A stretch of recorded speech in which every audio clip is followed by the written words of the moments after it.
Hello everyone, मेरे YouTube channel UPSC notes by Shikha में आपका स्वागत है। दोस्तों, अब हम बात करेंगे सुभाष चंद्र बोस एवं आज़ाद हिंद फौज की स्थापना के विषय में। सुभाष चंद्र बोस ने कांग्रेस से त्यागपत्र दे दिया था। 1939 ईस्वी में उन्होंने फॉरवर्ड ब्लॉक की स्थापना की।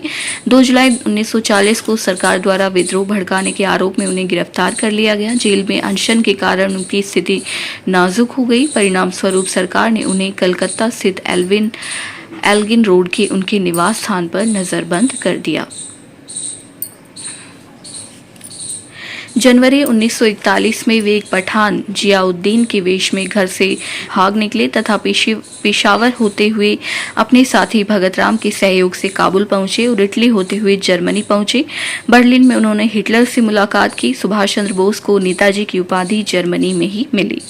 जर्मनी पहुंचकर उन्होंने भारत की स्वतंत्रता के लिए हिटलर से मदद मांगी और फ्री इंडिया सेंटर की स्थापना की। मार्च 1942 को रास बिहारी बोस ने टोक्यो में भारतीय नेताओं का एक सम्मेलन बुलाया।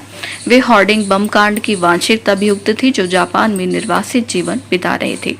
इस सम्मेलन में इन्होंने भारतीय स्वतंत्रता लीग व आजाद हिंद फौज बनाने की घोषणा की। जून 1943 में सुभाष चंद्र बोस टोक्यो पहुंचे और जापानी प्रधानमंत्री ने उनका स्वागत किया। सुभाष ने अंग्रेजों के विरुद्ध तथा भारत की स्वतंत्रता के लिए अपना प्रथम संदेश टोक्यो रेडियो से दिया।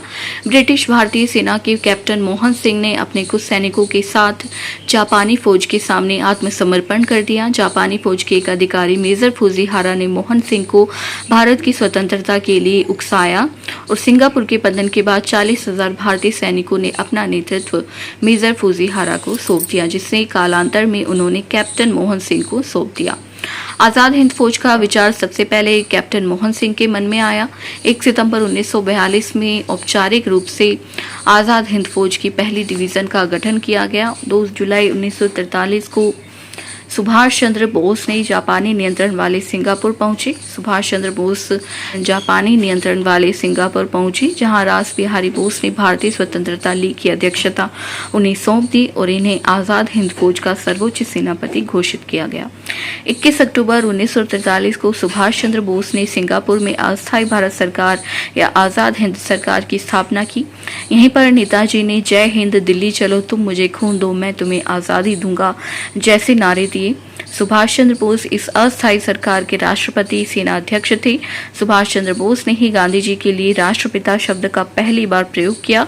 उन्होंने गांधी जी को संबोधित करते हुए कहा कि भारत की स्वाधीनता का आखिरी युद्ध शुरू हो चुका है। राष्ट्रपिता भारत की मुक्ति के इस पवित्र युद्ध में हम आपका आशीर्वाद और शुभकामनाएं चाहते हैं। सुभाष चंद्र बोस ने अपने रानी झांसी रेजिमेंट के नाम से एक महिला रेजिमेंट भी बनाई। आजाद हिंद फौज की 3 अन्य ब्रिगेडों के नाम सुभाष ब्रिगेड, गांधी ब्रिगेड व नेहरू ब्रिगेड रखे गए। सुभाष चंद्र बोस की इस अस्थायी भारत सरकार को विश्व के 9 देशों की मान्यता प्राप्त थी, जिसमें जर्मनी व जापान भी शामिल थे। आजाद हिंद फौज के मुख्यालय सिंगापुर, रंगून में स्थापित किए गए। 23 अक्टूबर 1943 को इस सरकार ने मित्र राष्ट्रों के विरुद्ध युद्ध की घोषणा कर दी।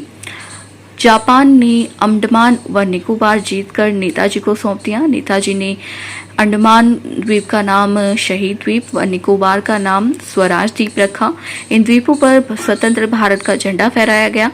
अप्रैल 1944 में भारतीय राष्ट्रीय सेना का झंडा मोइरांग, मणिपुर में फहराया गया। आजाद हिंद फौज ने जापानियों के साथ मिलकर भारत की पूर्वी सीमा व बर्मा में युद्ध लड़ा। 1945 में जब द्वितीय विश्व युद्ध में जापान की हार के साथ ही आजाद हिंद फौज को भी आत्मसमर्पण करना पड़ा। सुभाष सिंगापुर से जापान की ओर भागे। संभवतः वह ताइपेई हवाई अड्डे पर एक विमान दुर्घटना में 18 अगस्त 1945 को मारे गए। अब बात करते हैं लाल किले के मुकदमे के विषय में। 1945 में आजाद हिंद फौज के सिपाहियों के आत्मसमर्पण के बाद ब्रिटिश सरकार के आत्मसमर्पण के बाद सरकार ने उन पर निष्ठा की शपथ तोड़ने के आरोप में लाल किले में मुकदमा चलाने का निर्णय लिया। इस मुकदमे के मुख्य अभियुक्तों में major Shahnawaz, colonel Prem Sahgal, colonel Gurbaksh Singh Dhillon शामिल थे। इन तीनों पर राजद्रोह का आरोप लगाकर इन्हें लाल किले में कैद रखा गया। ब्रिटिश सरकार के इस निर्णय के विरोध में पूरे देश में आंदोलन शुरू हो गए। लाल किले को तोड़ दो, आजाद हिंद फौज को छोड़ दो जैसे नारे लगाए गए। कांग्रेस ने आजाद हिंद बचाओ समिति का गठन किया, जिसके प्रमुख वकीलों में भूलाभाई देसाई प्रमुख थे। इसके अलावा तेज बहादुर सप्रू, जवाहरलाल नेहरू, कैलाशनाथ काटजू, अरुणा आसफ अली आदि थी। शाहनवाज, प्रेम सहगल व गुरबख्श सिंह ढिल्लों अधिकारियों को फांसी की सजा सुनाई गई, किंतु इन प्रमुख वकीलों ने इन 3 अधिकारियों के पक्ष में मुकदमे की पैरवी की। परिणाम स्वरूप तत्कालीन वायसराय लॉर्ड बिवेल ने अपने विशेषाधिकार का प्रयोग करते हुए इन तीनों की सजा को माफ कर दिया।